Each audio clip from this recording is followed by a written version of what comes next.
Welcome to Last Neanderthals podcast. My name is Khushal Yousafzai. And my name is Wali Khan. You may not know us yet, but that doesn't really matter. All you need to know is we are the Last Neanderthals. We are dedicated to having interesting and engaging conversations with individuals who have a lot of experience and an immense amount of knowledge. We hope to learn from these people and grow as human beings. We want you to listen and grow with us too. So come along the journey and evolve with us. On today's episode, we spoke to Belal Stitan, a British-Palestinian, an activist, and a media student at LSE University. We had many challenging conversations on the ongoing crisis in Gaza and Israel. He also spoke about his journey to the UK as an immigrant and the difficulties he faced growing up with his identity. This is the first ever episode of the Last Neanderthals podcast. Thank you so much for joining us and being here from the start. This is going to be an interesting journey. We can't wait to find out what the future has in store for us, and we hope you feel the same way. People don't know what it's like to be a Palestinian, and we don't expect them to understand it. I can't take them out of there. I want to be able to put my hand out for my cousins and be like, hey guys, look, I'm here. These are people with families. They're human beings. It can't be justified. I look at pictures of the village that I should have grown up in, and I'm not welcome there. What is life like generally in Gaza? No work. The highest unemployment rate in the world. This is before everything that's happening now. My family are in Gaza. There's a personal risk for me as well, speaking about saving children and people that are innocent, you know? I don't know how you coping, My screen time last week was like 11 hours a day. I just had to say, you know what? God has put me here for a reason. I have to do something.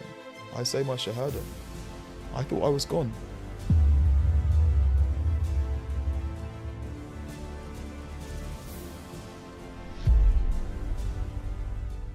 Welcome back to the Last Neanderthals podcast. Today we're joined by Belal, a British-Palestinian university student. He's currently studying at LSE, doing a master's in media and communication and development, I think it was. Yeah. Yes, and he's a very good friend of mine. Yeah. We've connected in very tough times through many vulnerable conversations. It's good to have you, Belal. Thank you for having me, guys. Honestly, it's a pleasure to be here, and it means a lot for you guys to give me this opportunity as well. No, it's an honor having you on. It's not just an opportunity, it's an opportunity for us as well to learn from you and hear about everything, because you'll have a bit more experience and knowledge of what's going on than we do. But firstly, so as I said, you're a university student currently doing your master's, so how are you finding it? Yeah, I'm enjoying it. Media has always been my thing, I guess. I've always been part of school productions or making videos, and to be able to actually study it to a higher degree is super interesting. So I'm really enjoying it, yeah. What is your plan for the future then? Say you've done your PhD, you've graduated. What do you see for your future?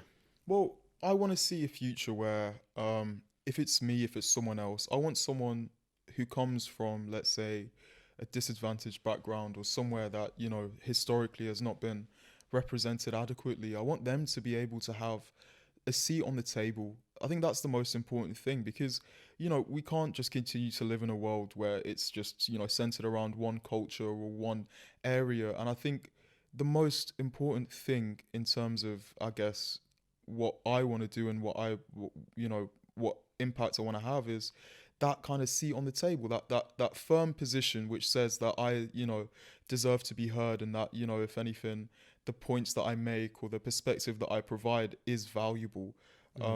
So however that manifests, it will manifest, and I'm flexible with however, whatever trends come and go. But the most important thing really is just, I don't want someone who's far removed sitting at the top of the ivory tower. I don't want them to write about my life, my history, my story, to change the trajectory of what my parents went through, of what my grandparents went through. I don't want them to be able to just sit down and choose a narrative that fits them.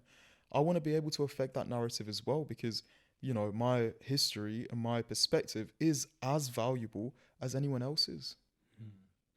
So you're British Palestinian, right? So growing up, how did you, I went through identity crisis just moving here as a Pakistani person. What was that like for you?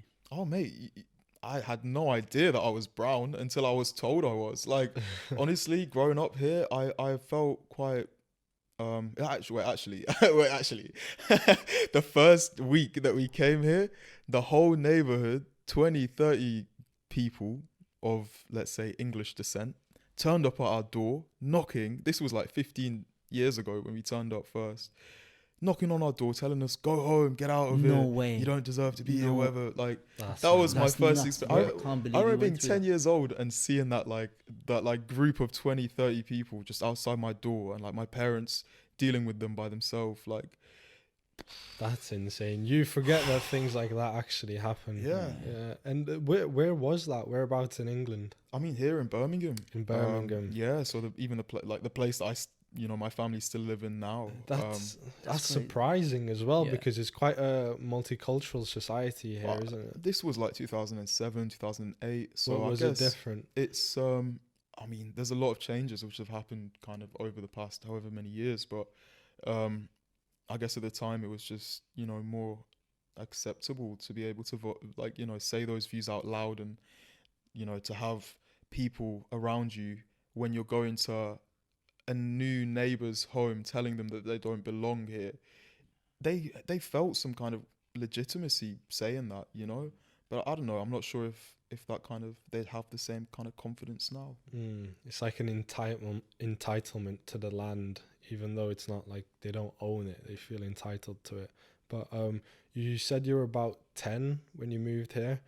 No, 10. I moved here when I was 4. So, 4. yeah, Okay, 4. so what was your life like before that? Where were you born? What happened in the years following? Yeah, so I was born in the Netherlands, but I was born stateless. So That's mad. yeah, crazy, right? Yeah. Just Earth. Literally, that's where I'm from. But yeah, no, I was according to my parents. Obviously, I wasn't aware of this, and I don't remember the time that I was kind of 1 year old, like 1 year old. But like, apparently, we lived in like a refugee camp in the Netherlands for like 2 years or whatever, and then afterwards we kind of I guess became Dutch, and then because UK was part of the EU, we afterwards moved to the UK and built a life here. So I moved here when I was 4 years old. My little sisters were born here in Birmingham. They were bred here in Birmingham. I was bred here in Birmingham as well. My brother was bred here in Birmingham. So we've spent like nearly 20 years now here. Like we've built a life in the UK. Yeah. That's amazing. And Yeah, so- credits to his parents, man. That must be very tough. yeah. Moving so many places and Yeah, you know. especially being a refugee. I heard, I think low-key say this, that 1 in 3 refugees are Palestinian in the world, which is just mad to think about, isn't it? So it's October 27th today, 2023, when we're recording this. And in Palestine right now, in Gaza, there's horrific things going on. A lot of bombings, a lot of innocent people being killed. You have family in Gaza. Yeah.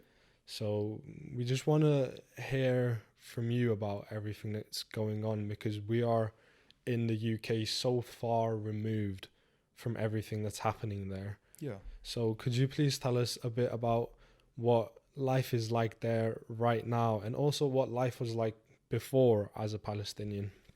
Yeah, so I first visited Gaza 2 years ago. It was the first time I ever met my extended family, my cousins, my uncles, my aunties, and my grandma as well, who actually on the day that we arrived to Gaza, so the journey there, it took us 3 days to get there from Egypt via minivan with like 5, 6 other families or whatever. We'd have to cross the border, sleep in the car overnight, sleep in the minivan overnight, no toilet facilities or anything. So for 3 days, we were kind of in this car moving slowly. And keep in mind, it's like a 6-hour journey from Cairo to Gaza. But, the amount of checks, security, etc. Yeah. So it was a very long process.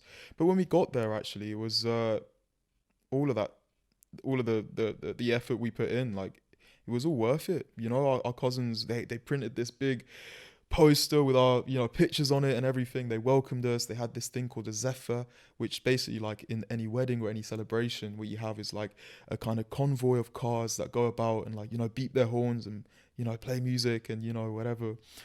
So it was a very kind of, it felt like going home. That's what it felt like. My grandma actually was the day that we arrived was the final day that she ever lived as well. Really? So we say it's as if it was her soul waiting for us to actually, to see us before she passed. And I'm glad, we had the opportunity as well to kind of sit down with family and see them. But currently, right now, I've been speaking with cousins, I've been speaking with uncles on a daily basis. And it just, every conversation, it just seems like I won't have like it's hard to accept. I don't want to be in a position where I'm saying next week or next month or tonight or something, I'm not going to be able to speak to my cousin. Like, I just can't bear to like accept that, like that's it's a crazy situation.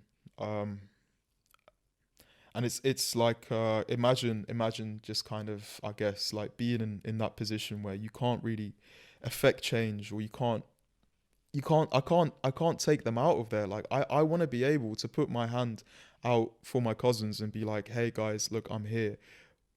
But I can't. Like, It must be such a helpless feeling. And I think that like reiterates these are actual human beings. These are innocent people just living in Gaza. These aren't just numbers on a screen, because I think it's so easy to just view it as that, as you see the death count going up and you just see numbers. It's so far removed. But when you hear stories like yours, these are people with families. They're human beings. This is it can't be justified at all. yeah, In my opinion. yeah, no, 100%. And that's part of what I think, like the importance of media is in terms of like representation, etc. Like, people don't know what it's like to be a Palestinian, and we don't expect them to understand it, but they don't empathize with being a Palestinian. Like, they see us in this kind of little space where we just kind of want to create chaos. Apparently that's what the narrative is, and that's not the reality. We're under pressure for however many years. Our homes, my home was taken from me. I can't go and live on the beach that my grandfather lived in. I can't go and enjoy the Mosim. The Mosim is like a season. It's kind of like a yearly festival.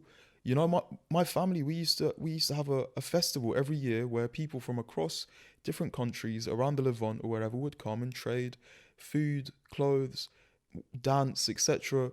I want to be able to enjoy that Mosim. What's the reason for me not being able to do that? Like the mosque that my grandparents used to go to, the minaret, the tall tower that used to be built there, that's been demolished now, for however many years. I look at pictures of the village that I should have grown up in, and I see it's a completely different area, and I am not welcome there. That doesn't make sense to me. Why do you think the world's not helping Palestine? Everybody at the end of the day is looking out for their own self-interest, and it makes perfect sense. Within this capitalist system that we live in, at the end of the day, if you don't put yourself first, then someone else is going to put themselves first, and then you will be on the back burner. So it kind of makes sense. People are prioritizing themselves, but I think they're making a mistake. I think what a lot of countries believe, and what they have believed for many years, is that unequivocal support for Israel's actions and for Israel itself, is what is expected. And that has been the expectation, especially coming from, if we consider, let's say, how, the international community or the world itself could be, dominated by Western interests to a certain extent. But I think these days there's a lot of shift in power, and a lot of countries now are realizing that, what, I don't just have to toe the line in terms of making others content with my position or whatever. I think a lot of countries are apprehensive, and it's because of it's because of a valid reason, in that if they do oppose what Israel is doing, they risk a lot on a personal level. Journalists getting killed, like just yesterday or the day before, one of the Al Jazeera journalist had his family, murdered by Israel. Like there is a massive risk, even for me myself. Like if I, as a Palestinian whose interests and motivations and everything are tied to Palestine, my family are in Gaza, there's a personal risk for me as well, speaking about saving children and people that are innocent. So there's obvious fear, and that makes sense. And I just hope people, become brave enough to call out evil where it is. Yeah, and one thing I would like to ask you as well, what we've seen in this like social media world that we live in now, people have been calling for peace, people have been calling for a ceasefire, but one thing that was very surprising to me is those people were getting backlash from people who are supposedly pro-Palestine. So I just want to know how you feel about that. Like, Yeah. Khushal's sister, Malala, for example, put out what I thought was a really good statement in support of Palestine, condemning the killings of innocent civilians in Gaza. She said she was sending $300,000 in aid as well to Gaza, and people weren't happy because they thought it wasn't harsh enough on Israel. So I personally don't find that productive, but I want to know what you think about it as well. Yeah, we have to be realistic, and we have to operate within the framework that we have been presented with. We are not in a position of power, and so in this lack of, when we don't have the leverage, let's say, to be able to dictate the rules and, draw the rule book, then we have to play by the rules, and that's the reality of the case. I mean, look, at the end of the day, any kind of support is needed, and any kind of support is welcome. And so we are really grateful to Malala, and we want to make that clear as well for her contribution, and we want to be able to thank however many people that have contributed financially or even through their time, through their, protesting, whatever it is. They're contributing their time, and that's super important. If someone's critical of that, of course, at the end of the day, they have their own perspective. But ask yourself, what are they doing, really? Are they contributing £300,000? Or are they just criticizing? And that's the case with many, many different people that you find all around the world. In many cases, business, whatever it is, you have someone who's doing something, someone who's excelling, and then people who, want to criticize because whatever reason. I wouldn't waste my time thinking about that, really. Yeah, and for me, it seems like this should be a time where everyone comes together in support of a very worthy, very just cause. But it seems like there's arguments and factions. Like all that should matter should be getting these people to safety, getting them their rights and freedoms back. So that leads me on to another point. We are now in what the world calls like a state of war. Hamas attacked Israel. Innocent people in Israel died as well, which I think that needs to be mourned as well. Innocent lives lost everywhere is not acceptable. But apart from this state of war, what is life like generally in Gaza in the 21st century? Firstly, when we say a state of war, we have to consider the parameters in which today we operate. So Israel has declared war, but who has it declared war on? It's not fighting the Palestinian government, the PLO or the whoever you want to call it, the PA, the Palestinian Authority, for example, who have been, I guess, deemed the legitimate authority or whatever. They're not fighting them. They're fighting an organization at the end of the day. And if, we want to use war language, etc., we have to consider like a lot of this language that's been introduced it's a tactic or a way to kind of make this issue seem to be more on an equal level. Life in Gaza, no work. The highest unemployment rate in the world. This is before everything that's happening now. Most people, 40% or between 40 to 60% of people unemployed, sitting around doing nothing.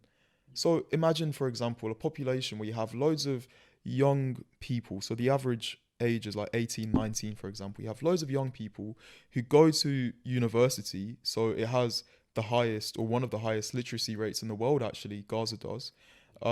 They go to university, they get the degree, they get really high grades, but then what do they do with that? they can't get a job really, unless maybe if they work in computers, for example, and they use the internet to overcome physical barriers so then they can make money.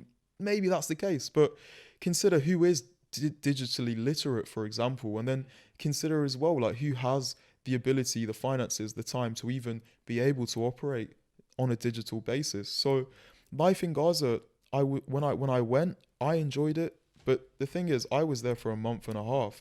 I could never, I couldn't, after the first month even, you know, I was getting fed up of hearing the drone constantly, the Zanana in the sky, you know, this drone that uses facial recognition technology and that can blow you up at any moment. You hear it in the sky constantly, zzz, and you just think to yourself, am I gonna go now or what? That's what life in Gaza is like, really. You're just always thinking to yourself, or I was always thinking to myself, when is it going to happen? When am I going to go? Another thing I wanted to add was, you know, a lot of people, maybe they're not educated, or maybe they're just ignorant to this fact, or maybe they're just avoiding the truth, is that this conflict has been going on, you know, before Hamas was there. This is since, I think, 1927, since Balfour Declaration. 1917, sorry, I apologize. We get things wrong, right? I love it. Yeah, we get things wrong, and we have to be, you know, just be humans. So, 1917, you know, that's when this all started. And, I mean, the retaliation from, you know, the Israel government or the Zionist government, I don't know how they can justify, I mean, killing innocent people. Like, it's like eye for an eye leaves us all blind. I don't know how that's the solution. And you just create more enemies, and then they're gonna, you know, more. It's just the cycle of violence will continue. People in general just want to live a fulfilled life. They want to have purpose. They want to have meaning. And I think in terms of, you know, what, let's say, for example, specifically Israel is looking for. I mean, we can look at, you know, Zionism as an ideology and say they're looking for the, you know, like the historic Judea or whatever they want to call it, you know, the historic land of Israel. That, you know, it's a very explicit ideology that is very, I think, hard to accept in this day and age, because it does rest on ethnic and religious kind of, on an ethnic and religious background to justify or denote someone's value, or to denote whatever position someone has within a society. Like me as a US citizen who is Jewish can just go and, you know, remove a Palestinian family that's been living there for decades or however many centuries, for example, because I'm Jewish. That doesn't make sense to me as well. But I think everyone just wants peace. Everyone just wants to live a happy life. I just want to live a fulfilled life, you know? So I think they just want the same thing. Yeah, really. I think I've got to mention something on that as well. When you said about a Jewish American citizen and can come to Israel and remove a Palestinian family. In Sheikh Jarrah, I think there were 12 families who were evicted from their homes like this. Yeah. And they weren't just evicted, they were made to pay the legal fees for the families coming and removing the Palestinians from their homes. That's crazy. So they had to pay the legal fees of the Americans coming from America to take their homes. And it wasn't even a small fee, $20,000 they had to pay. And in other cases, they've been made to demolish their own homes, pay for demolitions of their own homes. No. But keep in mind, though, you know, when they are about to bomb a flat or something, they do the knock on the roof thing, right? The knock roof. Yeah. Yo, I'm about to bomb your. That's so nice, and you know, like, look how civil they are. Just the most moral army in the world. Literally, yeah. I'm about to demolish your home. Yeah. Oh, thank you. All your possessions, that would not be accepted anywhere else in the world as a moral thing to do. All your possessions, everything you've built up over so many years, just, oh, it's okay. At least you have your life. We'll destroy everything you own, everything you've worked hard for, but you know, you're alive. Be grateful to us that we told you that. Yeah, and we are your savior because you were living under oppression, right? I am the one that's going to liberate you. Yeah, it's What? Yeah, okay, cool. Yeah, sound. You can liberate me, yeah, for sure. Liberate me to be able to live on the street and be homeless and, not have a family anymore. Yeah, liberate me in that way. Liberate me from my, ties to this material world, I guess. Make me a spiritual, a beacon to some extent. yeah. You know what's weird? To a certain extent, I would actually say that like it has like this whole kind of issue growing up with it. It's made me less materialistic. Like the more I've grown up, the more I've considered life. Like I've just realized like the lack of value in just objects. Like because I can't build a connection with something, or I sometimes even actively deny myself the opportunity to build a connection, even with my own family in Gaza, because of the fear that they might get killed. That's an actual thing. For me, I can't sometimes bear to even build a relationship with someone that I know I'll get emotionally attached to because of that risk. It's a high chance that this kid is going to die, is going to get killed. So to protect myself, I have to, I can't engage. I can't build a relationship with this person because of that. That's heartbreaking, man. That's strange to me. Like I wish I was able to have like cousins and things like that around and be able to actually like have built a really, really good relationship with them. I think that's one thing, take the materials, whatever, man, take the house, but like, I can't even bear to think, just imagine killing it was, kids, man. yeah, Killing kids, innocent people who got no part in this. like, Who got no part in this. yeah. Man, it's just- If someone's volunteered or signed up or they have a duty to fight, for example, I'm a military aged person and I'm gonna put my life, for example, I'm gonna sign my life away for this state or for this country or for what I believe in. Okay, they've chosen to do that. But a 6-year-old, what choice did he make? Yeah. That kid that was in the stomach of my cousin Werda that was killed only last week, her and her 2 children and her the family that she was married into, the mother, the father, 12 all together in one hit. I ask myself, when did they ever pick up a gun? When did they ever do anything to come and whatever, like pose a threat even, Let's not even pretend like the people in Gaza or anything like that, like Israel is in some way, quaking in its boots because of some 4-year-old, 5-year-old kid that wants to go to school. Like, justify killing them. Please do. Go on, tell me why my cousin Warda, her 2 kids, and the baby that was in her stomach have been murdered. And justify that for me, please. There's no words. I think people like Ben Shapiro, like these Jordan Petersons who advocated for war, for literal destruction, mass destruction. Jordan Peterson, give him hell. He's never experienced war. This is what I was about to say. Yeah. These people who are so far removed from the situation, living comfortably in their homes, making millions of dollars, advocating for people to be killed. What are we talking about here? How can you think of yourself as a moral person? How can you be happy with yourself and your life when you're doing that? These are real stories like we've just heard. Yeah. Real people are dying and you're advocating for it. Yeah. I DM'd Jordan Peterson. What did you say? I said, you've let me down.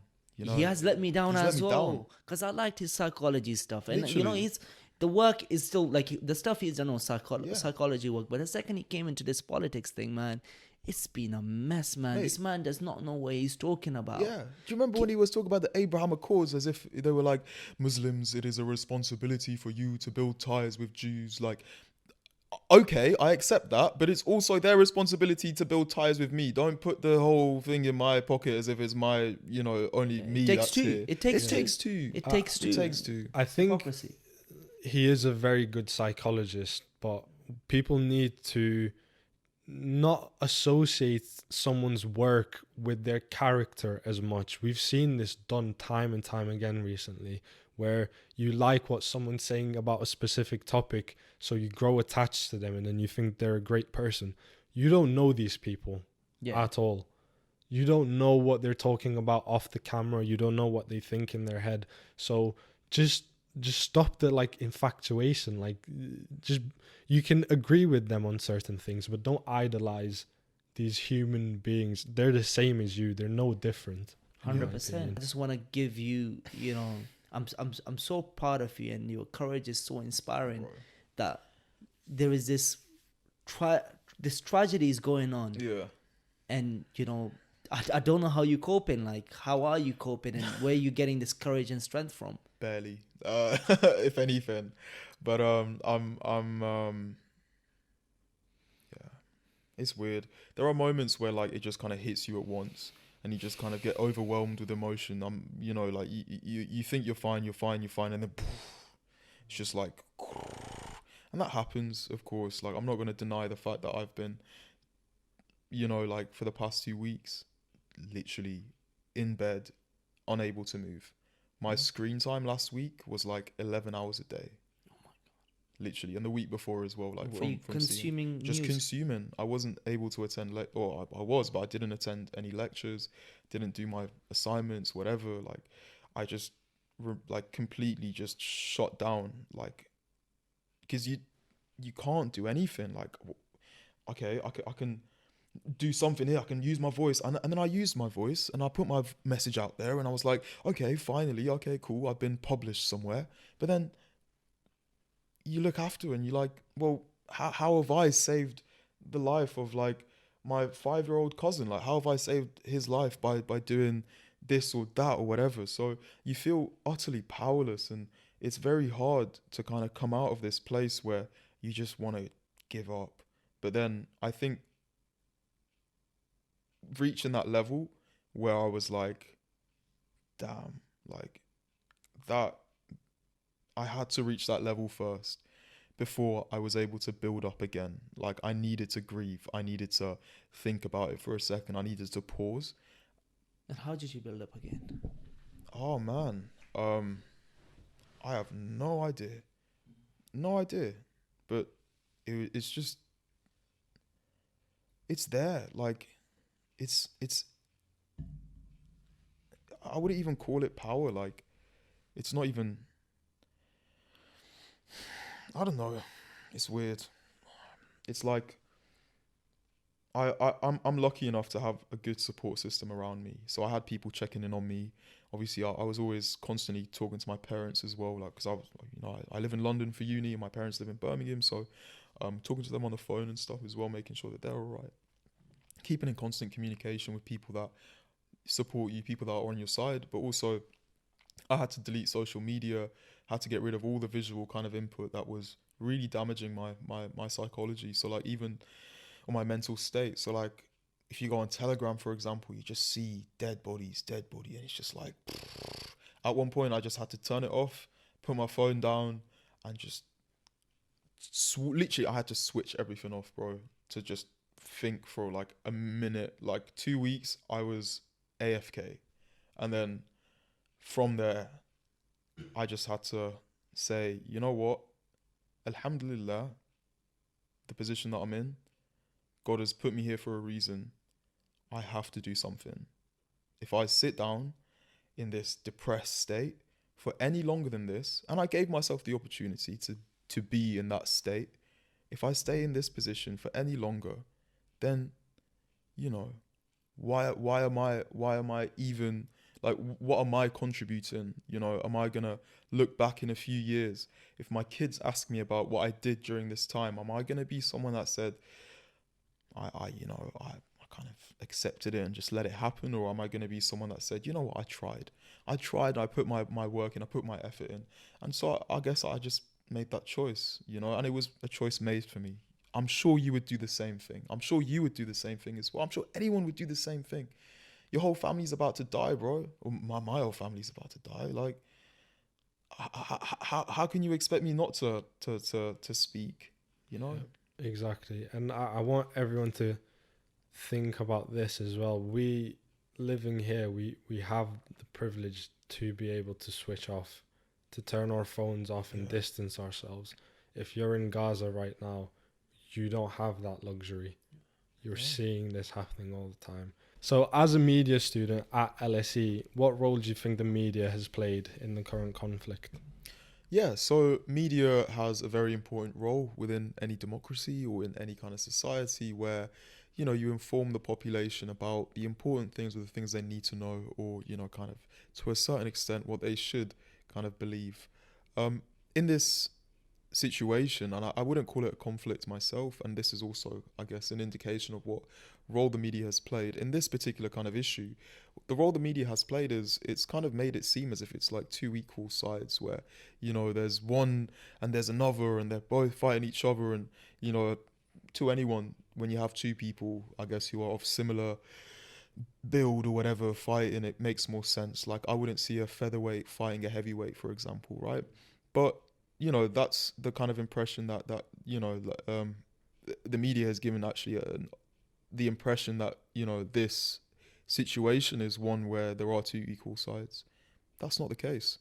The case really is that you have a people who have been blockaded for however many years, that have been, I guess, subjected to this life of no work, poor food, no real kind of, I guess, fulfillment in terms of consider what you see on social media and how that impacts you, and then consider if you weren't able to attain those things to an even larger degree, to the point where you can't travel, where you can't whatever. So the media has many different roles, and the main role that I think it has played in this particular situation is that it's exacerbated this issue, and that it's prolonged this issue as well by keeping it relevant or whatever, etc. What you've seen is just more and more happening. But yeah, it's a multifaceted kind of answer, really. There's different aspects that you can go into, but in general, the media is meant to inform. It's been made explicitly clear by like the UK government, at the very least, that support for Palestine will be met with, backlash. So even Suella Braverman, for example, attempting to ban the Palestinian flags, and I wouldn't be surprised if that attempt is still in progress. These kind Were of they actually working on this? well, they Yeah. tried to. She wrote a letter. Suella Braverman, the Home Secretary. Oh my days. Yeah, she wrote a letter saying waving the Palestinian flag could be, an indication of, support for terrorism. She also tried to ban protests in a democracy, by the way, in support of Palestine. Yeah, and I guess the media's role, in terms of how it fits in with politics, maybe even, is that the media is meant to hold politicians accountable. It's meant to hold our decision makers to account. It's meant to inform us, the population, those that elect, those in power, of what's actually happening, what's going down, things that we should know. But in reality, the media is, in its current form, oligopolistic, which means that it's owned by a very select few, a handful of people. And that means that because it's privatized, because it's owned by a select fair few people, those few people are able to set agendas or whatever that, fit in with, I guess, the other, wealthy minorities, wealthy elite, that are able as well to kind of affect change in different ways. So I don't think it really plays the role that it should play, and that instead what it does, it just fulfills the interests of, those who, I guess, rob the right shoulder with the media. Mm. So then, what do you think about the role of like alternate media? So we've got the mainstream media like BBC, all of these news channels in America like CNN, Fox. What about these alternate media sources that are coming through? Like, for example, we've seen Piers Morgan have on a lot of pro-Palestinian people, giving them a platform. What do you think about him how he's covered this situation. So, Do you know what? I do appreciate the fact that he has given us a platform. But at the same time, I will remind you guys that Talk TV, was started by Rupert Murdoch. The same person that's been running our news for however long. So it's just another manifestation of and what. for those who don't know, who is Rupert Murdoch? I don't know how to describe him really. He is one of, or maybe the most prominent figure in terms of media. I'm not sure entirely exactly. I can't give you the details of what he's behind or what he's built, etc. But I do know that Talk TV, or at least I read somewhere that Talk TV was Rupert Murdoch's new invention. Interesting. Yeah, I didn't know that. And I think, like you said, he has to be given credit for at least giving people a voice and a platform to speak. But I do think I find issue with how he frames his conversations. Yeah. And I think low-key brought this issue up quite well. He said, "Why are you interrogating me when I'm on here? You've had people on who have literally murdered people." Naftali Bennett he had on, who has said, "I have killed Arabs in my life, and that is not a bad thing." He's proud of doing this. He gets very lenient questions, gets talked to in a very civil manner. Whatever he wants to speak about, no interruptions, no challenges to whatever he says. Loki comes on, instantly challenges. Like he said, it's an interrogation. So I do take a big issue with what he has said. And I think another point I do want to raise is Piers keeps bringing up this thing about condemning Hamas, which personally I do, because I cannot justify the killing of innocent people. Of course. And I think the people who he has on, who he asks this question and then frames to be bad people who don't do that, I think they do internally condemn Hamas based on how they speak. They say they mourn for all innocent civilian lives lost, but they're just showing him his double standard and his hypocrisy. He has not once condemned Israel for killing all these innocent people. He has not condemned Israel for what multiple human rights organizations say is apartheid. This UN Human Rights Watch, B'Tselem, an Israeli human rights organization, say Israel is an apartheid state. Amnesty International say it as well. What Piers does is he uses this to kind of justify the condemnation of Hamas. He uses this to justify the killings of civilians in Gaza, because then he asks, like, what is the proportionate response, basically saying so far it As is if they proportionate. haven't responded already. As if they haven't been responding. For the last 70 years. Like exactly. A looming humanitarian crisis, as opposed to it being a humanitarian crisis. And it has been before that already a humanitarian crisis. Exactly. What I'd say to him is, if someone woke up today out of a coma, they saw what was going on in Gaza, you'd say to them, oh, no, on October 7th, this happened, which started the war. However, if someone woke up on October the 7th, you want us to say to them, oh yeah, Israel was just attacked out of the blue. I can't believe this. You don't want us to go into the past and explain and understand why this may have happened. That doesn't justify it in any way. It doesn't justify the killing of innocent civilians, but it helps us to understand why this has happened, and it helps us to not repeat the mistakes of the past, because, like we said, this has been happening for 70 years. The response has always been the same. Why do we think that the same response now is going to lead to a different outcome in the end? Why do we think it's going to lead to peace this time when it hasn't so far in the past? You've created more enemies. These people are going to want revenge. Just like, how Taliban were created that way. You drone innocent people trying to catch Taliban, and then that's how they join these military groups. Man, it's heartbreaking, man. Yeah. But these tactics, when they're used, it's a very, I think this time round, when we compare this particular issue with others in the past, I think social media has played a massive role in undermining what the old media narrative kind of has been. I'll tell you like an insight, so that the different kind of over the past few weeks or whatever, I've been, contacted by different organizations, news outlets, etc. And I've been talking with them, and I've been gaining like insights into how these kind of, boardrooms work, for example. And in some of these boardrooms, you have people in decision-making positions that, happen to come from, a background which is more, let's say,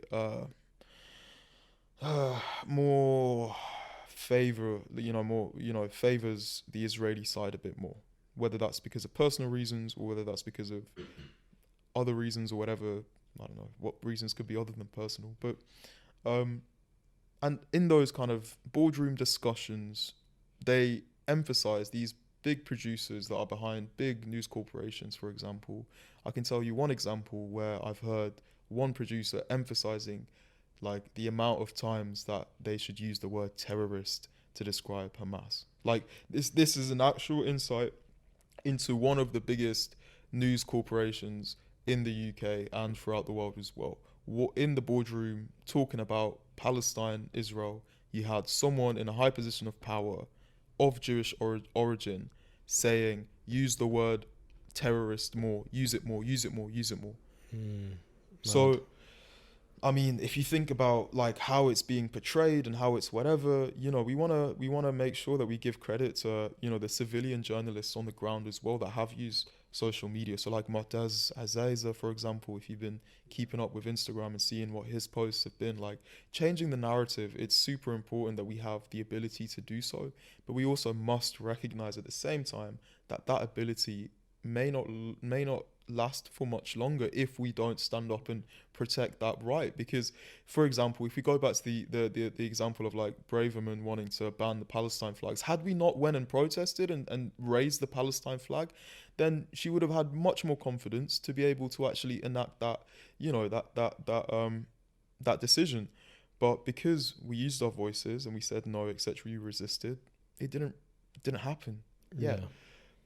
In the same case with social media, with all of these different things, by using our voices, by counteracting this, this terrible narrative that just dehumanizes us and turns us into statistics. Like when we counteract that, when we go against it, etc., when we use our voices and we present a different image, like the image of a baby, half, like just half of their body being pulled out of the rubble with their father just crying, like tears, like no matter how much you try and tell me that, this child was a monster, this child was like, I see the image, I see this in front of me, and I can make up my own mind.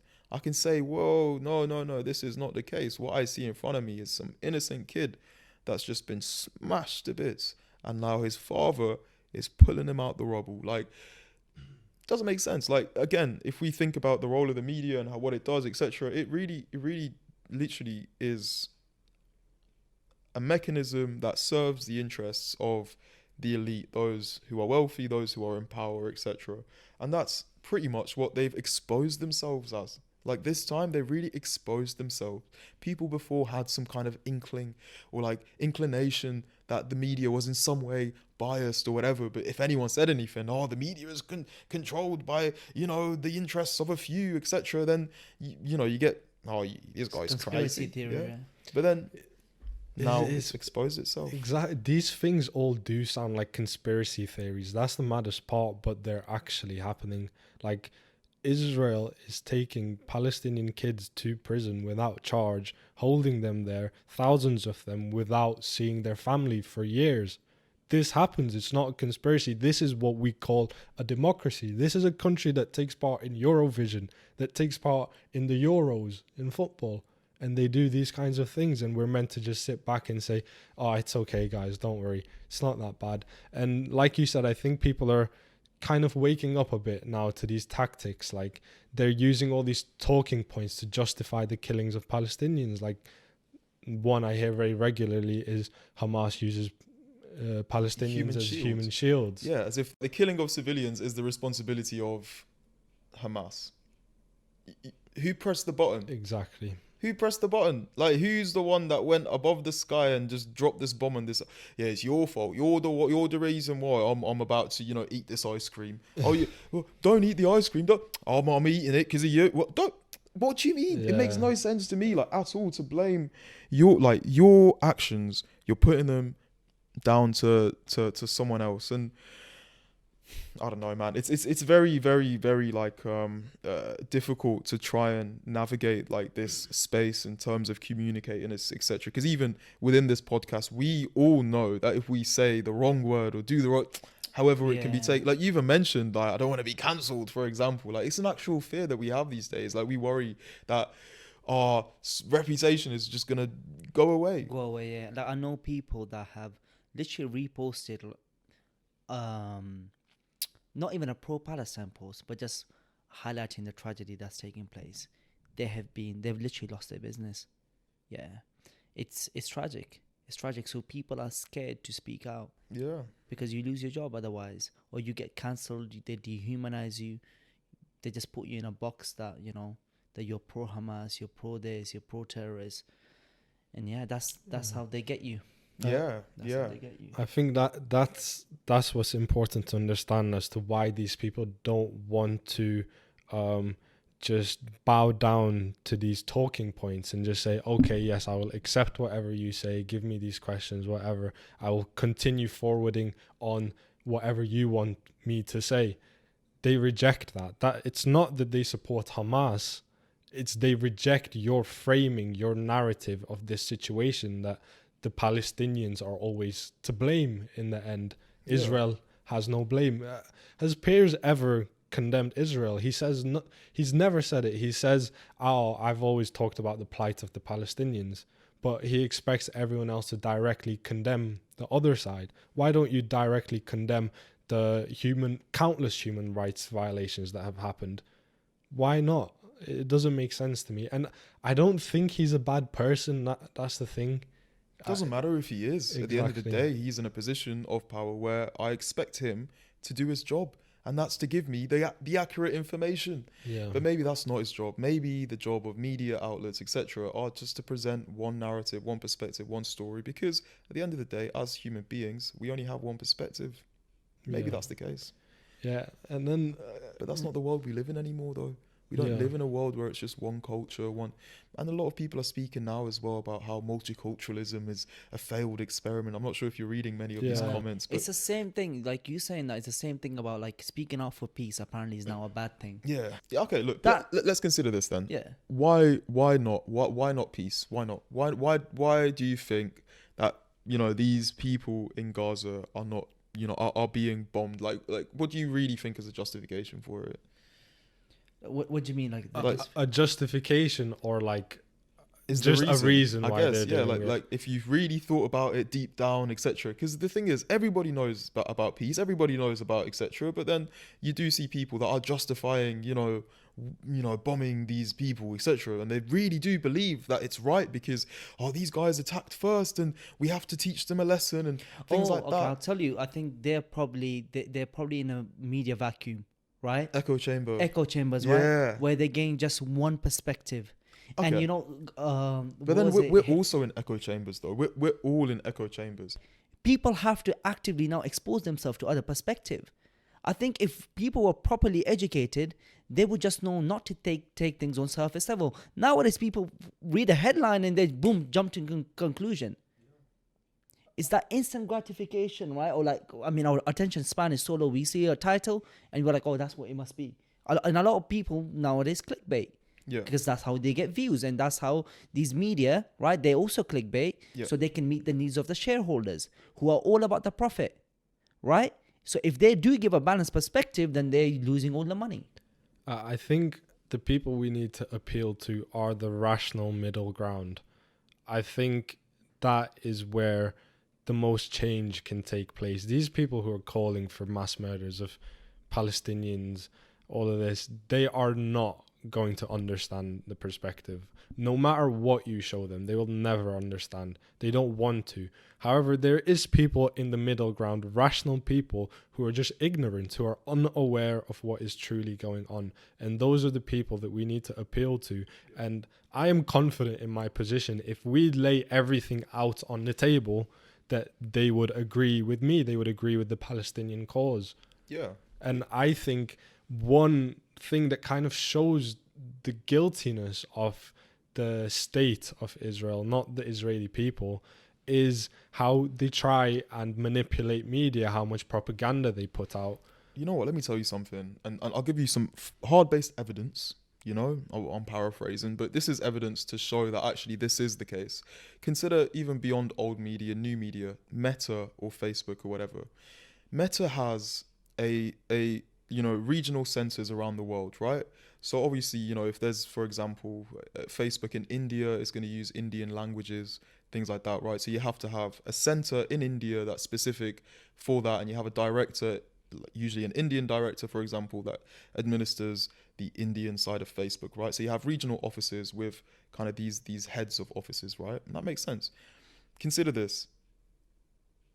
Israel has its own head, or head of kind of whatever that organization is. I can't remember what it's called, but it has its own, regional director in Israel. And this regional director used to work for the prime minister as well, used to be part of the intelligence service. So this person who is part of the intelligence service is now the head of Meta, or in Israel at least, the Israel Meta. And compare it with this. How many countries there are in the Middle East, let's say, if you want to include, some people include different countries, and people don't, let's say maybe around 25, for example. You have, for those 25, 26 countries, or maybe 23 or something, for all of those countries together, you have one regional director. So Israel has its own regional director that's able to put forward different requests directly to Meta, and they themselves have, in a sense, bragged that around 80% of their requests are fulfilled. So they can very easily, for example, pick out different words like jihad and make that a red flag word. Yeah, Weaponize it. Like when Prophet Muhammad spoke about the inner jihad, which is a spiritual, the word jihad means is to struggle. Yeah. And it's a spiritual battle, right? Yeah. But of course, they've even weaponized peace now. These words, the good things you want to stand for, they've been weaponized. Yeah. It's crazy. Speaking for, saying the word Palestine, you just label as Hamas supporter. No, I'm anti-Hamas. Can I not just speak for the innocent people? Yeah. And this itself, it shows that a lot of the problems in terms of free speech or media and information, it's a systemic problem. It's a matter of the kind of the let's say the architecture of these organizations, etc. It's unacceptable for one country to have its own regional director when its neighboring countries are just all lumped together in this office in Dubai or something. There's big differences between a Tunisian and a Yemeni, for example, and yet they're lumped together because they're both Arab. And they're meant to be democratic. I mean, there's that quote, power corrupts absolutely. This might as well be just dictatorship in a way, right? It's just one person. How does that make any sense? How are you going to get diverse perspectives? Nah, of course. And the hypocrisy, man, it breaks your heart, because the cost is literally lives, innocent lives. Yeah. That's the cost we're paying. Yeah, and it's happened elsewhere as well. Facebook, this is not the first genocide that Facebook has actively participated in and enabled to a certain extent. Maybe not actively participated in. Yes, the Rohingya Muslims. Yeah. So one thing I've seen in the past 2 days, like I said, it's October 27th now. A lot of people have been saying that Israel doesn't owe Gaza any water. They think they take an issue with people calling for Israel to give Gazans water. And I think that is because they have no understanding of history. Gaza has been under occupation since 2007. Since 1967, Israel has controlled every water resource in Gaza. They don't allow Gazans to build further water resources. Think about that. They don't allow them to collect rainwater even. Any rainwater systems found by the IDF are destroyed. So this whole thing about, they should build their own water systems. What were they doing with all this aid coming in? They're not allowed. It's literally not allowed. They're not even allowed to dig the current water sources deeper to get more water. So what do you expect them to do in that case? Yeah. Yeah. Bilal, I had a question. What do Hamas want and who created them? That's my question. Okay. Hamas was created by Ahmed Yassin. I'm not sure in what year, etc., but I know that for a fact. What they want, I can't speak on their behalf. I'm not part of Hamas. You know, if anyone was doubting that for a second. You wouldn't be here. I'm telling you, Damn. get out of the No, but it's like I have to if you have clarify. anything to tell us now. That's- so we can, Hey, yo. That's we crazy. can get rid innit? of you now. Man. Everyone who is like pro-Palestinian kind of has to be like a Hamas spokesperson. You have to prove you're not a Hamas Yeah, spokesperson. It's mad. You know what's crazy? Like when crazy, when I man. did the interviews over like last week and the week before, there were some people calling me like a crisis actor, etc. Some people were suggesting I was actually part of Hamas. Some people were like, "Damn, look at that monobrow." And it's not- What has that got to do with anything? I don't know, bro. It's just funny, isn't What it? has that got? The point is, sorry. If you can't, if you don't laugh, you cry. You get me? Yeah, so it's yeah, like, what you do? literally. How are you blaming or putting the responsibility on my shoulders when around only 7% of the population did elect Hamas?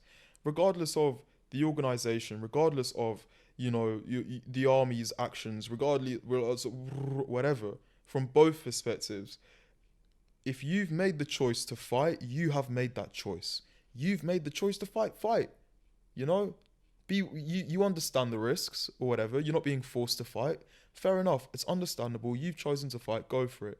But again, what has that 4-year-old done? You know, that 4-year-old or that newborn baby or that baby that hasn't even been born. What have they done? Did they elect Hamas? Did they tick the ballot box like, oh, mama, like that doesn't make sense. Like, it doesn't make sense. You can't justify the bombardment of innocent men, women, and children because of the actions of an organization that was elected by an estimated less than 10% of the population. I'm not going to blame a whole population because of the actions of a few. And even if that was the case, that Hamas was elected 4 years ago or something along those lines, or 2 years ago or whatever, like, in the same way that, for example, I don't know, the current Israeli government was elected however many years ago or recently or whatever, like it's meant to in some way represent the current demographic today. Still, I'm not going to blame the average human being for the actions of the powerful. And this with many, many different issues around the world, whether it's about religion, whether it's about race, whether it's about gender, whether it's about whatever it is. I personally believe that a lot of the time our group identities are being used to sow division amongst, the working class, the proletariat, or whatever you want to call it. Like, for example, if I'm if I'm, too busy fighting with my neighbor, I can't fight the person opposite from Yes. the other that's actually causing, the issue that's taking up the parking space or whatever. Like, and a lot of the time, this is really where the issue lies. Like myself, I'm a Holocaust Educational Trust ambassador. I've got many Jewish friends myself. I've lived with people that are Jewish as well. It doesn't mean anything in terms of, my let's say, appreciation for them as individuals, the actions of their government. Of course, it does stain the relationship a little bit. I can't deny that, like that things happening at home aren't affecting things at home. But then again, it's like, my friends that are Jewish, they did not choose the actions of their government. They did not choose what's happening today. And I am not going to hold them to account because of something they personally did not do. If that person, that individual, regardless of race, religion, is holding a gun to my head, I'm going to do the best thing I can to survive that situation, to mitigate, to defend myself. Of course, I'm going to do that. But because your brother or your cousin held that gun to my head, it doesn't give me the right to then kill you, for example. Like, you know, what have you done? At the end of the day, you're not associated. You're not the one that did the action. Yeah. It's not moral to think of guilty by association. No one in their right mind. Yeah, it's thinks bloody of us. illegal. It's literally illegal. Like there's literal rules that have been made for war, and the use of white phosphorus gas is illegal. Collective punishment is illegal. Silencing people that are speaking, I don't know if that's legal, but it should be. Like, damn, like you can't just come out here and just choose the rules. Like, how the hell are you telling me that we're at a point where Israel is telling the UN Secretary General chief person, like they're telling my man, you have to resign. You're telling me the head of the international community, supposedly or whatever, the UN, they are now the UK, the US, etc., are now undermining completely, and even China to a certain extent. But like now Israel is telling the leader of the UN, you have to resign. Yeah. And by the way, not because he said anything radical, not because he supported Hamas, because he said that you're taking things too far. Killing innocent civilians is not the way to go. Collective punishment is not the answer. He literally did not even like condemn Israel strongly. He just said like, relax, bro, basically, paraphrasing. This is a war crime, essentially. And they called for him to resign based on that. What? For advocating against genocide, they said resign. I'm not even joking. It's literally, you can see real, them. you know? It It actually doesn't sound real. Like, how is this taking place? You can watch the video still of what the UN Secretary General, wherever he was, said. But he did not say anything radical. Yeah. It's insane. I mean, I guess it's like, what's happening is radical. And so, you know, if you have, I guess, the channels where you can, you know, disseminate your ideology and convince people that what you're doing is right and stuff, then of course you're going to use the same accusations that are going to be used against you. Like everything that I'm hearing towards the Palestinians is the exact same thing that we would say against the Israelis. Like, you know, it's really just a tired relationship. Like, bro, why can't we live side by side? I don't get it, you know? And maybe this is controversial. This is potentially what's going to get me, you know, offed. But like, I genuinely think that Palestinians that do live in Israel, like, they can contribute to their economy, to our economy. We can work together in different places and build relationships and teams and lives and families together. You're telling me now that even if an Israeli gets into a relationship with a Palestinian, they have to report it to the government within 30 days? Really? Yeah.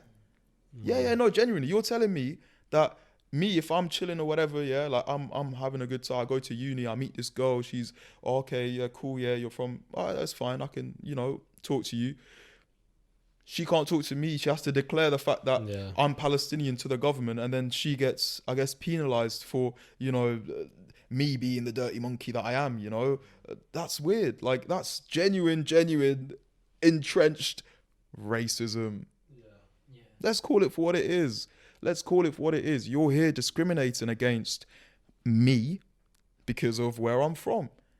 And that's not fair. That's not right. And we should have been over this a very long time ago, but apparently we're not. Apparently it's all right to do it if, you know, for example, if you've looked at the TikToks of, like, you know, Israeli people making fun of Palestinians, like if you've seen them, like with their, you know, painted on, like, you know, teeth missing and like, this kind of monster. Yeah, bro, I can show you like images. Man, I took a break from that it was getting to me. So honestly, one thing we have to remember is that I believe even in Israel, that is the vocal minority, especially the ones who go that extreme, where they're mocking people who are getting killed. But where's the accountability, though? Even if it is extreme and it doesn't represent the majority of the population, those people should be held accountable for the things that that's the biggest problem. But we've seen this time and time again with Israel. There is no accountability. Shireen Abu Akleh was murdered by an IDF soldier. For so long, they denied it. They said it was Hamas. It wasn't us.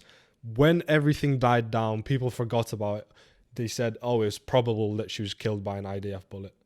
And everyone forgot. No one cared anymore. Where was the accountability? Because it wasn't relevant. The person who did it faced no accountability. He didn't face justice. So that is the biggest problem. I think we need to make it clear that the Israeli people are not 100% supporting this government.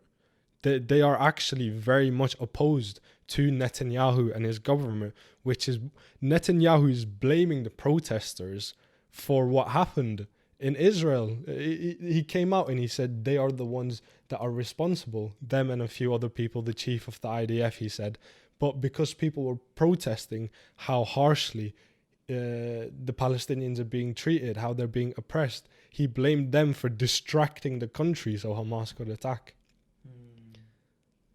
Yeah, nah. I mean, look, Netanyahu, man, at the end of the day, he's at the end of his rope.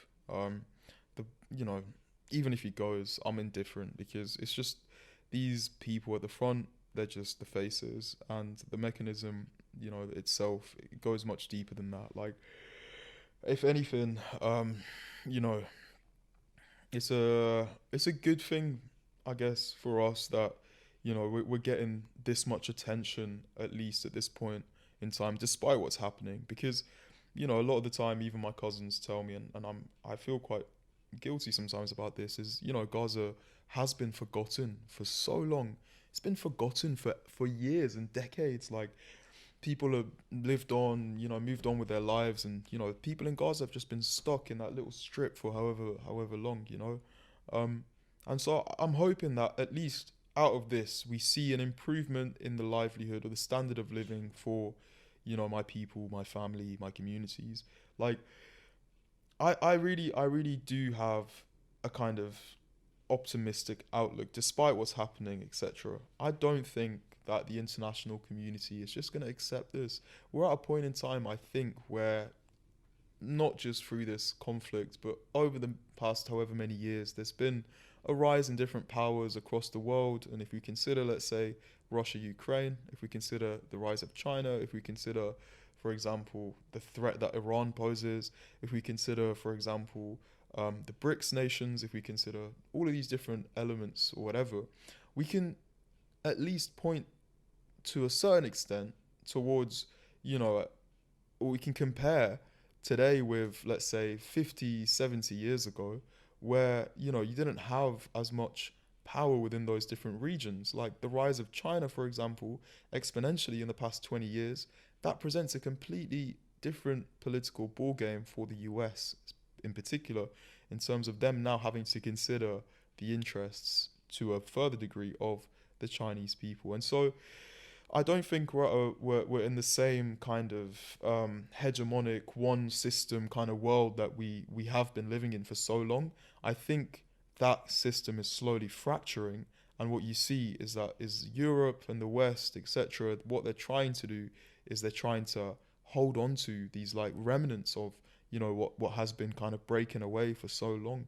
So I don't know. It's a plethora of different, inputs, outputs, etc. But the point is, like, I don't think that Israel is going to get away with this. I genuinely don't. I think they will be held accountable for what they've done.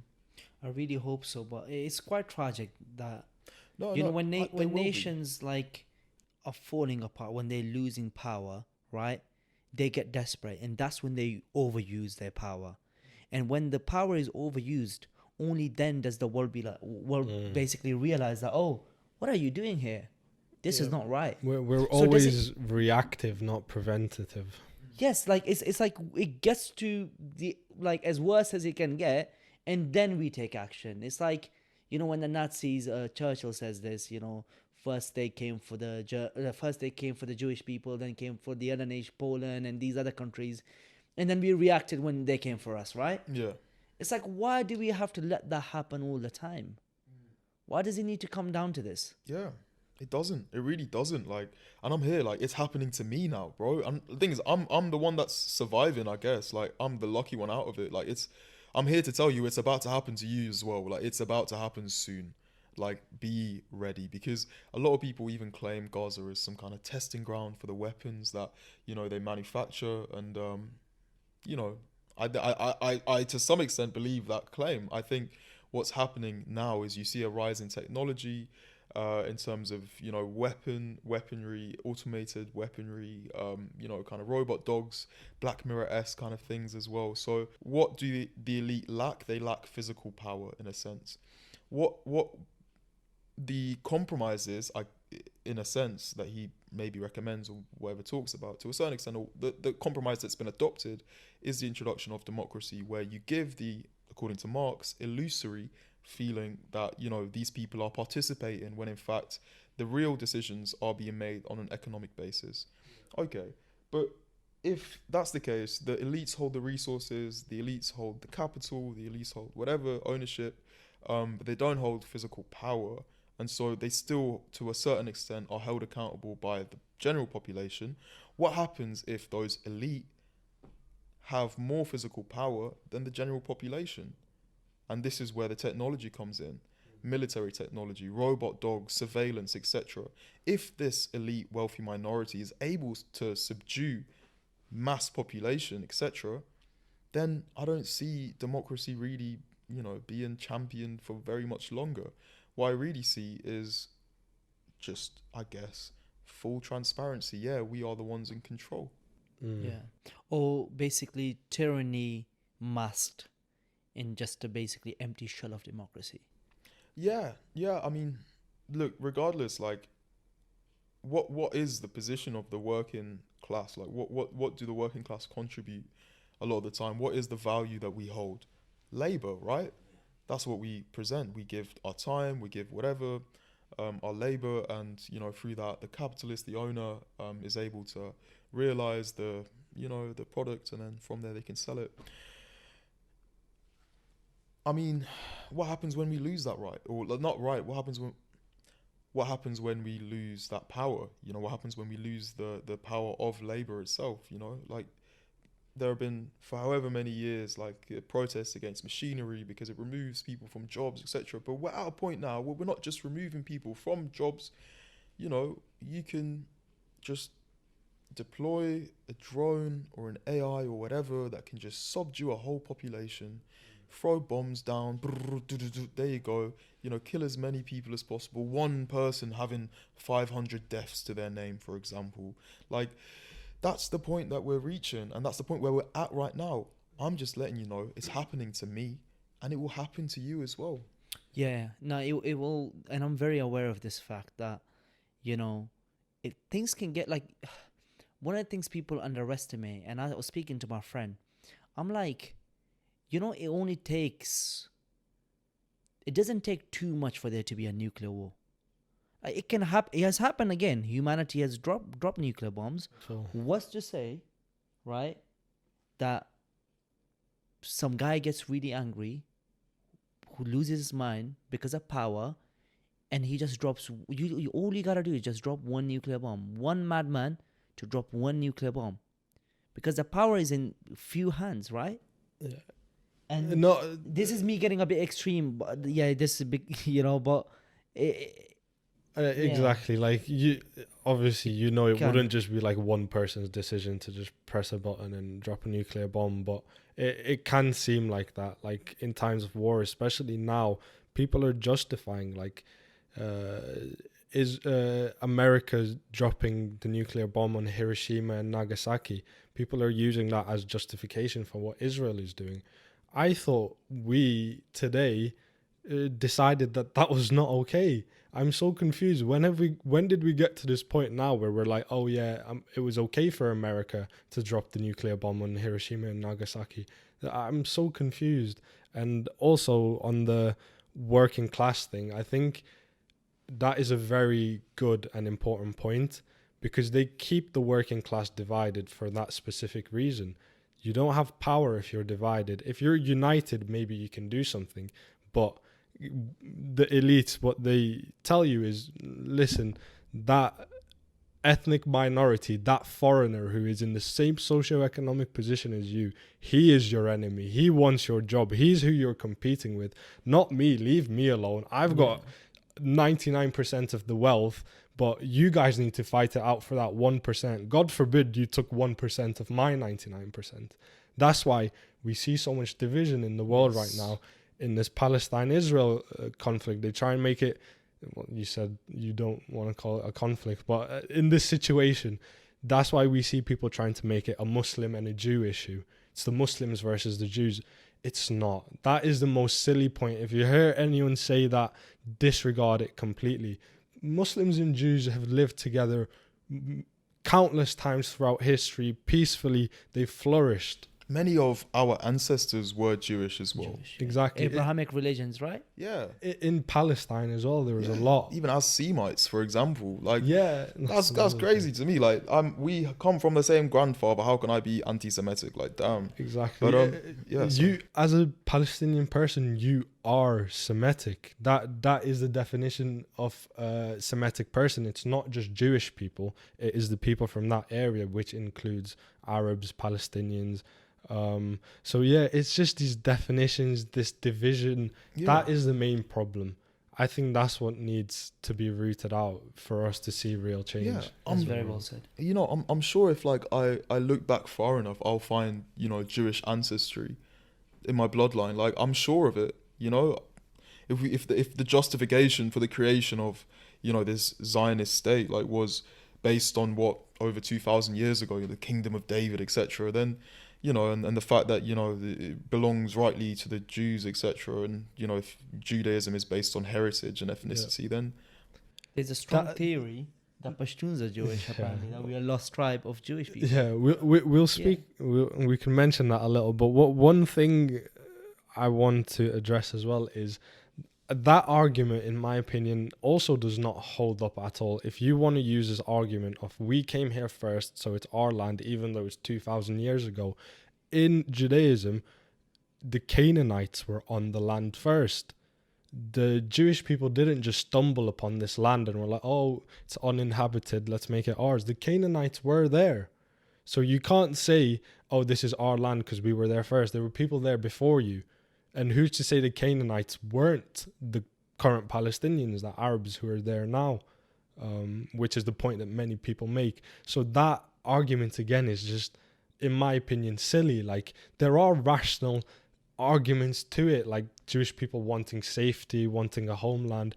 That's fine, okay? We can argue about whether that needed to be in a land that was already owned by people, inhabited by people. However, it's fine. There's nothing wrong with wanting a homeland for people, especially just after they've been so oppressed. But these other arguments, I just think they're so silly, man. Yeah, look, like Zionism, even as a project, like it had different kind of destinations. Like, for example, Zimbabwe, you know, was one. And it literally just is an imperialist and colonialist, you know, project where... It was Judaic Christians that they were big in favor of the idea of Zionism. Yeah. It wasn't really a Jewish thing as well. No, I mean, a lot of people say, even like America right now, a lot of the reason for its support is because, you know, they want to, in a sense, catalyze the doomsday or something. Like they have this belief, and I guess we have similar kind of beliefs as well, that like, you know, there will be a return of, you know, the Jewish people to, you know, they'll create a state twice, and then, you know, afterwards, whatever happens. But in this kind of particular context, like regardless of the history, regardless of what's happened yesterday, if I come to you today, if I come to you tomorrow and I say, hey, get out that seat, I'm sitting there now. Like, why? Because I was sitting there 2 hours ago. What? Huh? No, I'm sitting there now, bro. Damn. All right, it's cool. No. My dad was sitting here, so you got to move. What? No, bro. I'm comfortable. I've made the chair warm and everything. What do you mean? How? Move. I had this before you. No, you didn't. I had this from way back. It's in my family blood, bro. I'm sitting here now. I'm here now. What are you gonna do? Yeah. I'm gonna remove you. I'm gonna, you know, put you somewhere else and make God you deal with the forbid consequences. You try and fight back for your rights. Oh no. Me, mate. Nah, go on. Take all my possessions, please. You know what's crazy? These people, if they were to think logically and be consistent with their ideals, they should be advocating for the Native Americans to just completely go at Facts. other Americans. Facts, yeah. That would make sense, right? Based on their ideals. They were there first, so surely. But no logical person think that Native Americans should now go and massacre every other American and forcibly remove them from their homes because it was their land first. No one thinks that. Makes no sense. Yeah, you just illustrated it in such a good way. Like it's so much easier to understand the oppression when, you know, the oppressor is not white. Isn't that crazy? It's so much easier to kind of to criminalize and to depict someone as evil when they're not white. Like, this is an actual issue. I think, you know, you can't continue to just simply justify the same action for one and completely condemn the same action for another. Like, have the same playbook, play fair. At the end of the day, whoever wins the game wins, you know? I'm accepting of that. At the end of the day, whoever wins the game wins, but play fair. That's the most important thing, you know? Otherwise, you won't even gain respect from, you know, these people that you want to normalize relationships with. You know, no one's going to look at you and say, I respect this country for completely bombarding and wiping out a population of civilians and mostly children.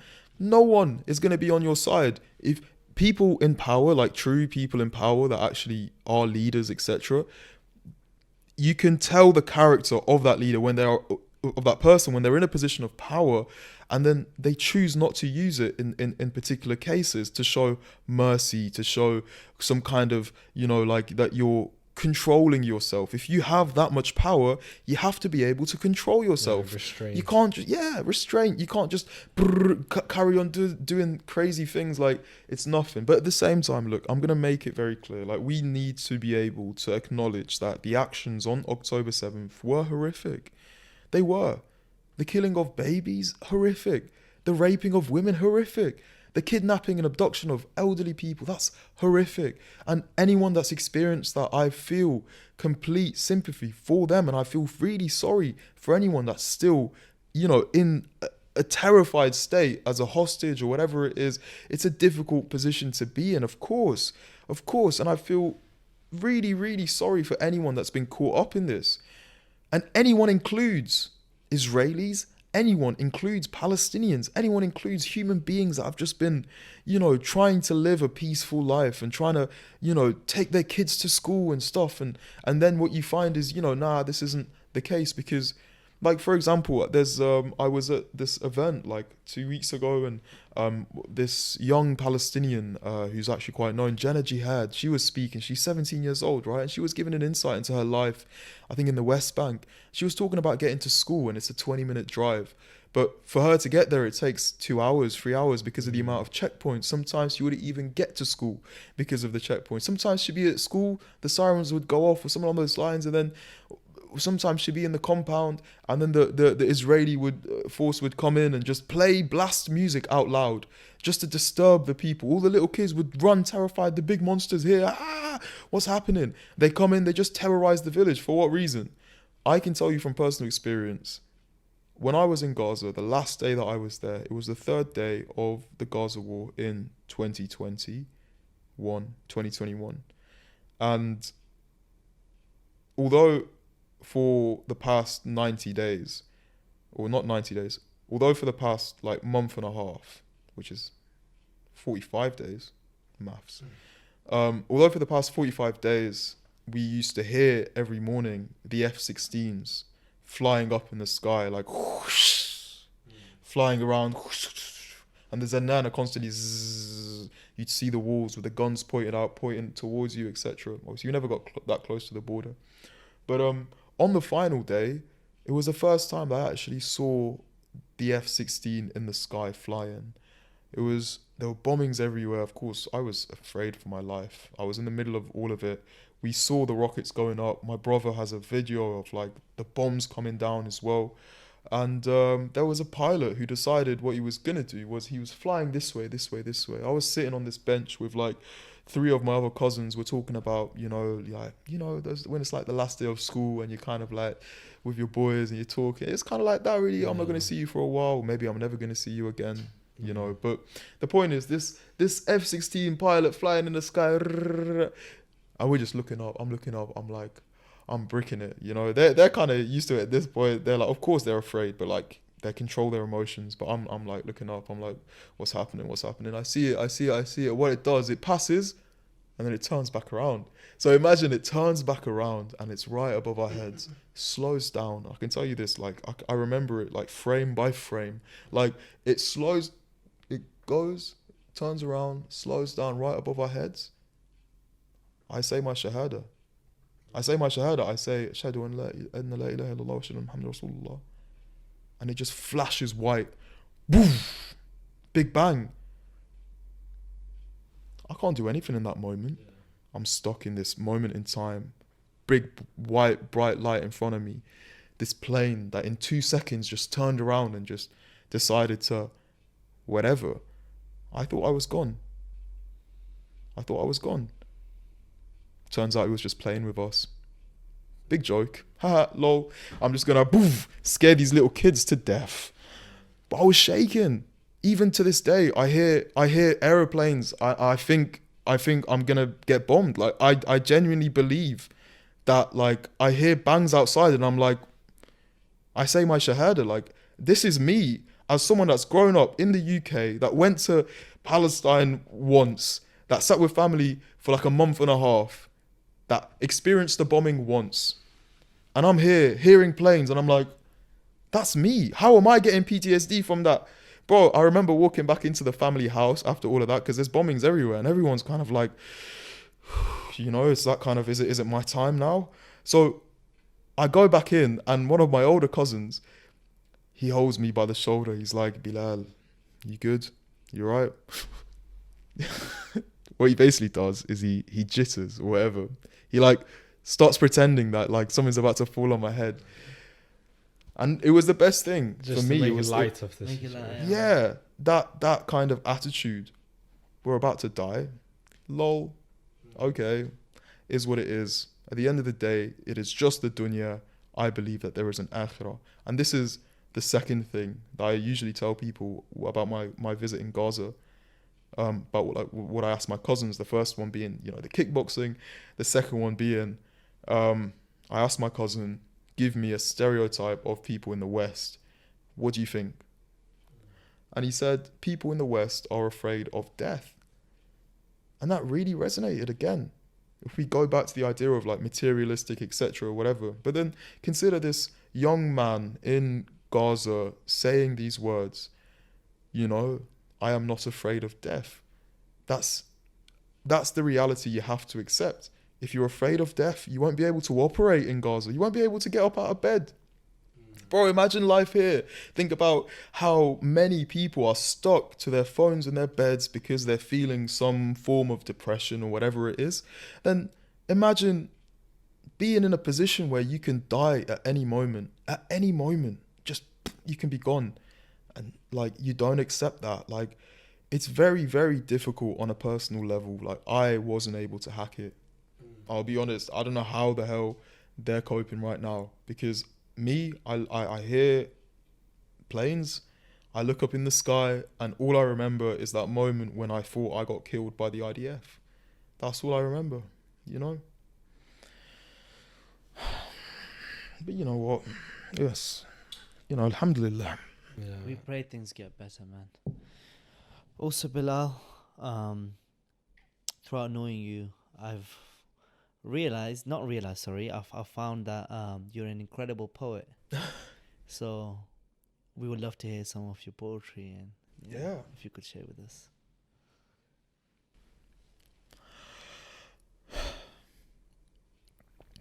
The tears I see before me are tearing me apart. Eyes closed forever, no more playing games. Hearts spilled and broken, scars left open time and again. I wish to be in your arms and wipe the tears from your eyelids, to wash my face in your valleys, to shield my eyes from your gleam. The olives my father used to retrieve from the top of your tree now squeezed. No pity. The valleys my father journeyed through are lost memories and figments of my imagination. The father my father never met died in hands that don't know the colour red. I see myself in my father. I see myself as my father. Images of laughter and joy amongst stitches of boys. That was Abs, that was Yunus, that was Mubarak, and now this is me. The Orient. Foreign in the only lands I've ever known, afraid to speak my mind as I mind my speech, watch my step and stay silent, needing to speak. You know, home. Home is only a stone's throw away. But I killed a bird, and the branch it carried is now bloodied, its white coat soaked in my crime now. Every time I throw stones, they come back as bullets in my frame. Home has forgotten my name. Thank you. Wow. Yeah. No, that was actually honestly so good. Yeah. By the way, also, that was off the dome. Like, off we the did dome. not Yeah. give him time to prepare or anything. Yeah, that but was... like, That was off the dome. it's man. all in the head, man. Yeah, you know. wow. Touched the heart, man. Yeah, bro, if this was like a lighter podcast, bro, I'd be spitting bars left, right, center. But like, We will have you on again, bro. This is Yeah? not- yeah. Come on. mate, We've Yeah. got a Forgot lighter version for all the listeners as well. It's Yeah. called Neanderthals, where we basically just waffle, bro. I'm not Yeah. gonna lie. okay, So nice. yeah, we'll have you on there just to spit It some sounds, bars and sounds waffle. like I want to check it out. Yeah, But- definitely, man. Yeah, no, that poem, I'm not gonna lie, like, bro, that was next level. Next level. I'm not even joking. Thank you. I, I'm not good at taking compliments, bro. I'll be honest, but like I appreciate it. Like that's it means okay, a lot. bro. Khushal knows I don't give compliments unless they're They're earned. earned. Yeah, Okay. exactly. Alright, this guy- Yeah, I'll take But it. that's a good thing because when he does give you a compliment, it means a lot more, right? I'm not one of those, you know, like, you know how girls do, like, oh, I love Yes, your queen. hair. Yeah, exactly. And then they'll go in the back and they're like, oh, bro, what's wrong with your hair? You know what I mean? Yeah. But yeah, no, that was amazing. And just thanks a lot for coming on. Thanks a lot for sharing your story and your family story and teaching us all a little bit more about what's been happening. Yeah. And also, where can people find you? Yeah, so Instagram, you can find me on there. Stixton, so like sticks and stones may break your bones, but your words will never hurt. But it's like STXTAN. I hate it when people spell it out though. It's like kind of like, please follow me. No, But I'm sure like you'll tag me in the post anyway, Yeah. so I'm like they'll see it there. No worries. It's more for the audio one. Oh really? Bro, Oh shit, my bad. If you it's all good. If you need any help from any of us, you can reach out anytime. Lucky to be your friend. Thank you so much for coming on. Bro, thank you so much for having me, man. Beyond just the formalities and shit, bro, it's genuinely a pleasure. Like to have this conversation, to have this ability to speak on something that, of course, we've been wanting to speak about for a very long time. And so, it does really make an impact and a difference, and it genuinely does mean a lot as well. So thank you guys. And we admire your courage. It takes a lot of courage. Thank you for coming on once again. All the best. Thanks man. everyone for listening. All right.